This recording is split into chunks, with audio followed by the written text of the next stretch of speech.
নমিশন সরকার নমিশন দিইনি, সেটা কি সড়কের পরে এসে আপনারা ছাড়বেন নাকি?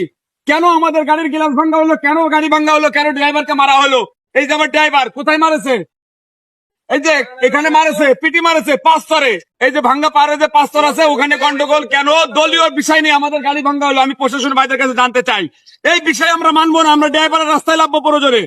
কেন আমার গাড়ি ভাঙ্গা হলো, কেন গাড়ির দিকে এই যে গ্লাস, এই গ্লাসটা দেখে, এই গ্লাসটা এখন বলেন প্রশাসন তো আবার মামলা দেবে, এই গ্লাসের জন্য মামলা দেবে, এর বিচার করা লাগবে। কিন্তু যদি কোনো গাড়ি এই নির্বাচনের জন্য ভাঙ্গা হয়, কোন রাস্তায় মানে হরতাল মিছিল গন্ডগোল হয়, আমরা ড্রাইভাররা একবার কর্ম কিন্তু বিরতিতে দেবো। কোন যাচ্ছে দামে দাঁড়াইছে আইসে মারলো গিলাস টিলাস বাড়িতে ভেঙে দিল। রাস্তার থেকে আপনারা হরতাল মিছিল ধর্মঘট বাদ না দিলে এই বাংলাদেশের ছাত্ররা যা করেছে আমরা ড্রাইভাররা তার চেয়ে বেশি করে দেবো। কিন্তু সুজা হয়ে যান, প্রশাসন ভাইদের বলবো আপনারা যদি আমাদের সঙ্গে থাকেন ভাই সব তারের মতন সুজা করে ফেলবো আমরা একেবারে। রাজনীতি করতে বাড়ি করে অন্য জায়গায় করো, সড়কের পরে কোনো রাজনীতি চলবে না, আমরা বলে দিলাম ডাইরেক্ট। কেন আমার গাড়ি গ্লাস ভাঙ্গা হলো, গ্লাস দেখা, গ্লাস দেখা, কেন গ্লাস ভাঙ্গা হইলো আমাদের গাড়ির?